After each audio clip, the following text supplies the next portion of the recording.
Assalamualaikum warahmatullahi wabarakatuh. Hope you're doing well. We're continuing our reading of St. Thomas Aquinas, Summa Theologica, Volume 1, Question 6. We are in the third article, whether to be essentially good belongs to God alone. Let's begin. Bismillahirrahmanirrahim. We proceed thus to the third article. Objection 1. It seems that to be essentially good does not belong to God alone. For as one is convertible with being, so is good.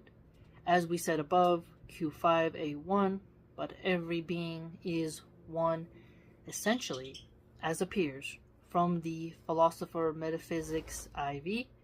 Therefore, every being is good essentially. Okay, so let's us examine his reply to this. Let's switch the color.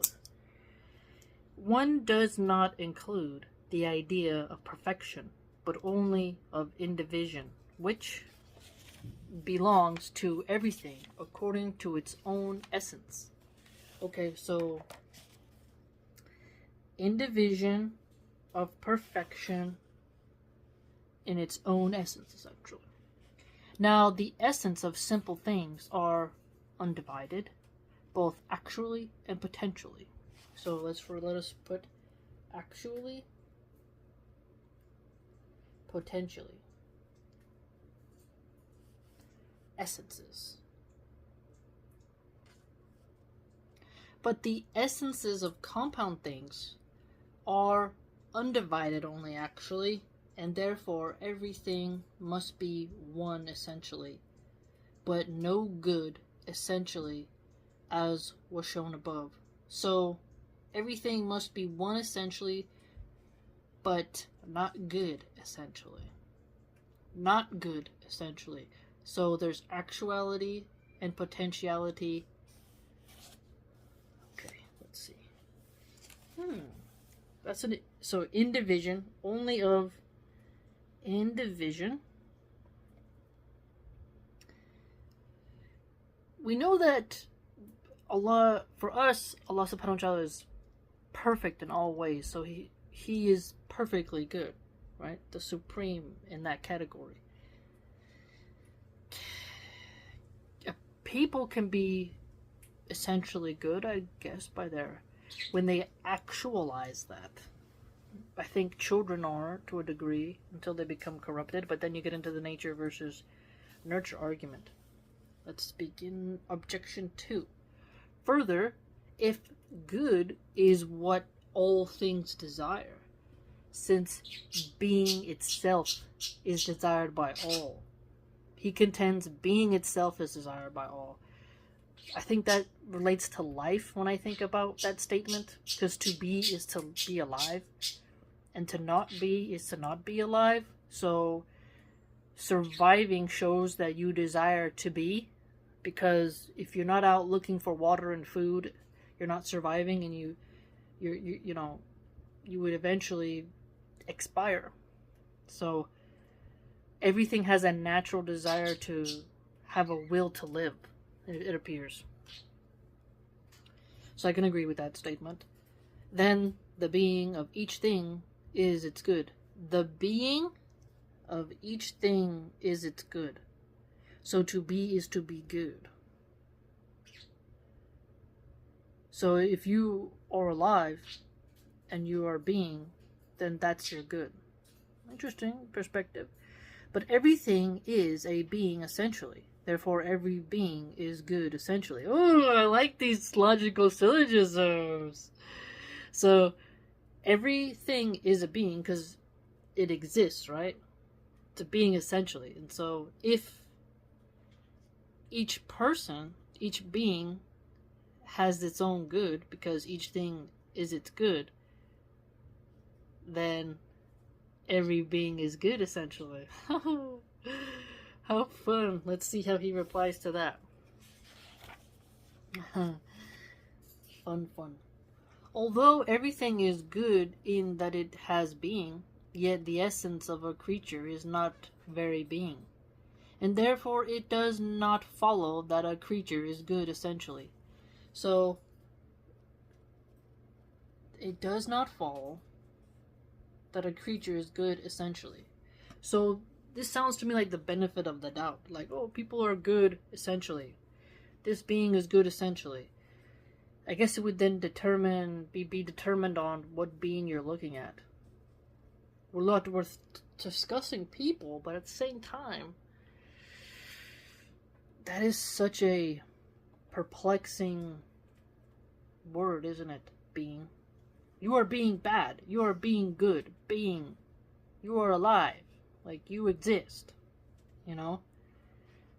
I like it. It's so wordy. So nerdy. Objection 3. Further, everything is good by its own goodness.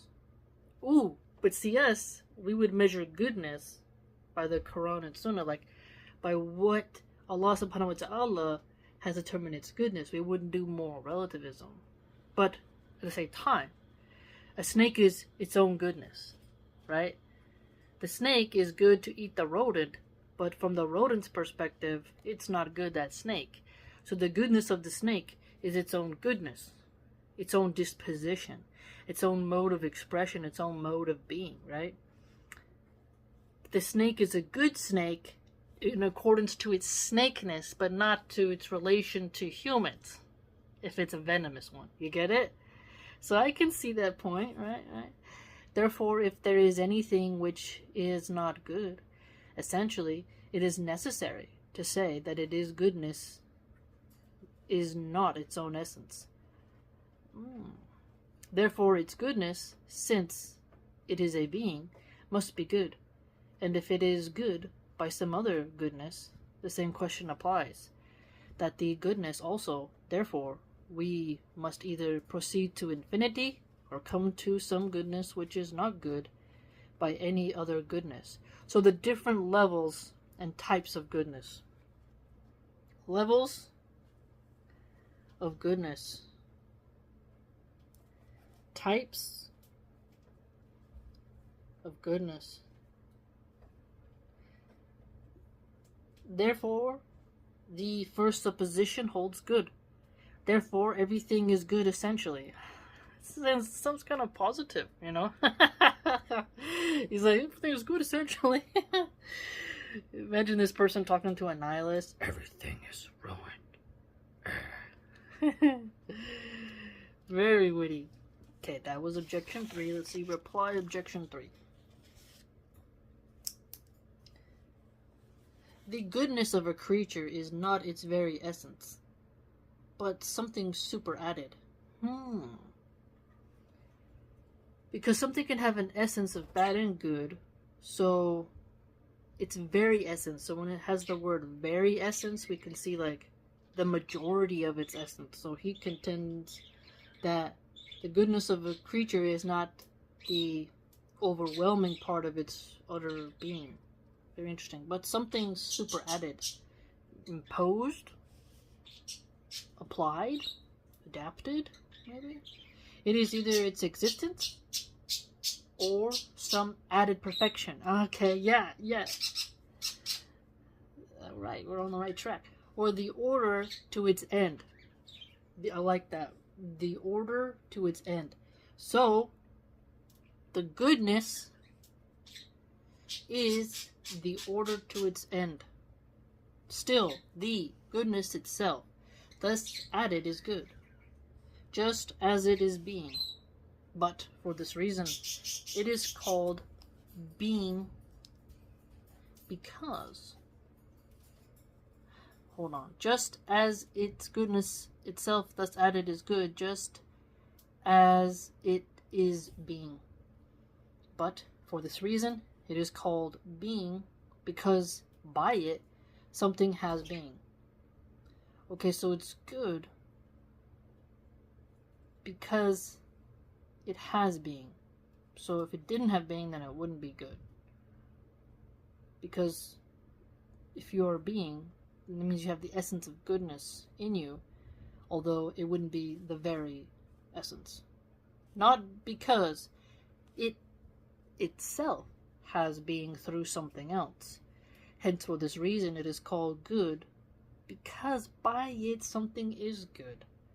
So it is called good because by it something is good, and not because it is self has some other goodness whereby it is good.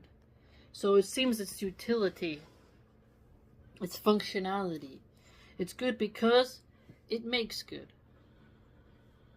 not because it has some underlying goodness that makes it good. So its relation to other things, it appears, is what it's getting at. On the contrary, Boethius says, De Hebdom, that all things but God are good by participation. Therefore, they are not good essentially. Ooh, that's a clever one. So God is perfectly good because God doesn't participate in the goodness because he is perfect but dispenses the goodness. Nothing can affect God. God only affects others. We have to participate in goodness in order to be good, because we can never be perfectly good. And that then means, from my understanding, as they said as well, that you're not essentially good, but it's by how you participate in reality that it makes you good. Makes me think about, you have two babies, and moms will say, this baby's good because it doesn't excessively cry.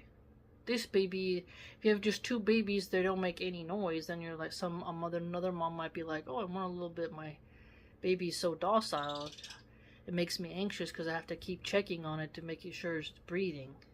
Then that wouldn't be good. So that gets into how it talked about earlier, like the other types of goodness. Remember? Because it mentioned, come to some goodness which is not good by any other goodness. So we've just heard their argument that there's different types of goodness. So if we are to see something, we wouldn't say it's good essentially, but rather we would see how it participates in our form of goodness in order for us to say that it is good. Interesting. Really makes you think. I enjoy this kind of wordiness stuff. I hope you do as well. I answered that God alone is good essentially. Allah is perfect, free of need, so we would say that God is perfect. So he contends here that Catholics must say God alone is good essentially.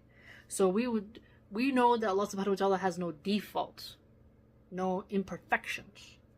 So if Allah subhanahu wa ta'ala has no imperfections, then we would also say God is the essential good, the highest level of good. For everything is called good according to its perfection. Oh, yes. Oh, I love it when we're on the right track. Okay, so everything is called good according to its perfection. So perfection, comparison. How are we comparing the good? What is the standard? Okay. God is the supreme standard. Now, perfection of a thing is threefold. Okay, let's see. Let's put different colors for this one. Okay. First, according to the constitution of its own being. So, you're going to measure exactly, because I just mentioned earlier, but the snakeness, right? You would look at that snake and be like, the constitution of a snake, is it a good snake? How is this constitution of this snake? How is the being of a snake? It's good being a good snake. House cat. Is this cat hunting mice? Or is this just a fat cat that digs up the carpet? A constitution of its own being. Secondly, in respect of any accidents being added as necessary for its perfection, for its perfect operation. Okay, so respect of any accidents being added as necessary for its perfect operation. So perfect operation the constitution of its own being. Thirdly, perfection consists in the attaining to something else as the end. So remember, he mentioned actual and potential. Okay? So when he mentioned in previous sections, when you have the potential, you haven't actualized. When you've actualized, then that's the end, because it's the final point of actualization, right?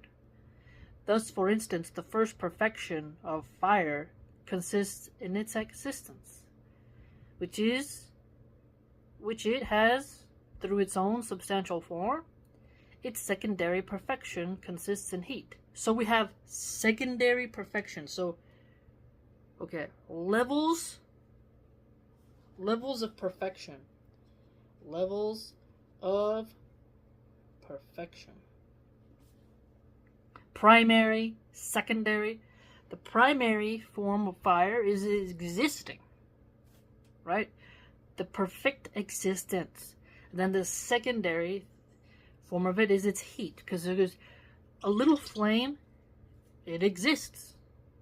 Yet it's imperfect in its heat, because it's not warming me up, it's not cooking the food, it's not lighting the room, right? Lightness and dryness and the like. Its third perfection, one second.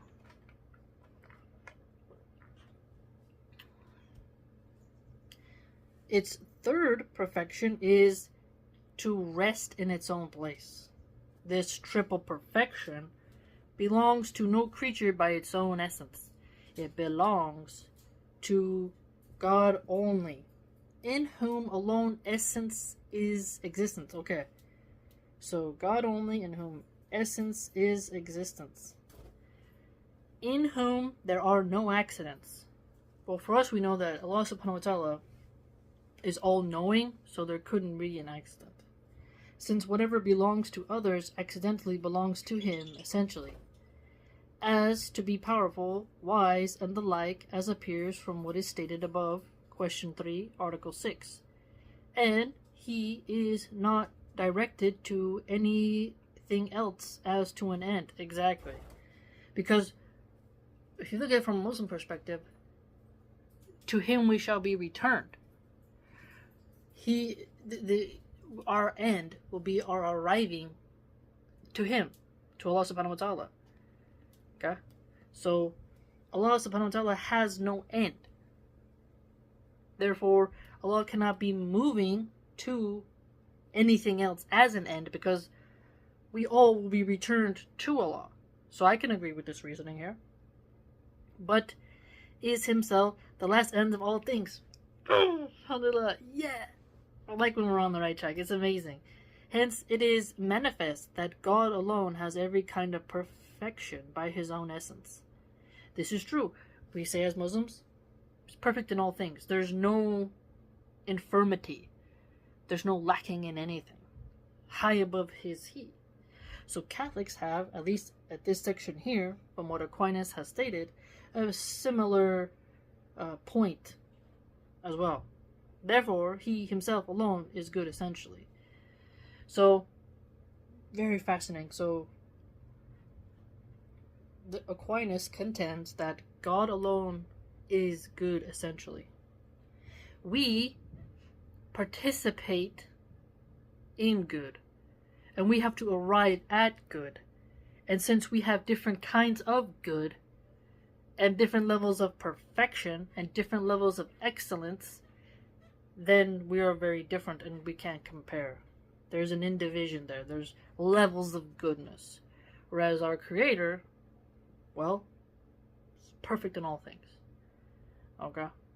And humans, we truly cannot be perfect because we have sin. So, this is very unique reading. Get you going, get you thinking about life, get you thinking about your inner thoughts. It's really wonderful, and I quite enjoyed it, and I hope you did too. The syllogisms are very fun. Objection 2 was a fun syllogism. Yeah. Okay. If you're gonna do a logic paper, you should read Aquinas, because if your teacher, sometimes they want you to bring in a quote to be examined so that you can demonstrate how you've learned annotating logic. This would be a good book to do that. Okay. Please like, comment, and subscribe. If you'd like to read more about what I write, you can go to www.subscribestar.com/MilhanArchive. Hope to see you there. This has been fun, and I have enjoyed this text very much. Very witty, and I like how it organizes thoughts clearly and then has objections. And so, it's thick. There's more volumes to go. It may take years, but it's a labor of love, and it helps me to perfect my reasoning skills, So, take care. Till next time.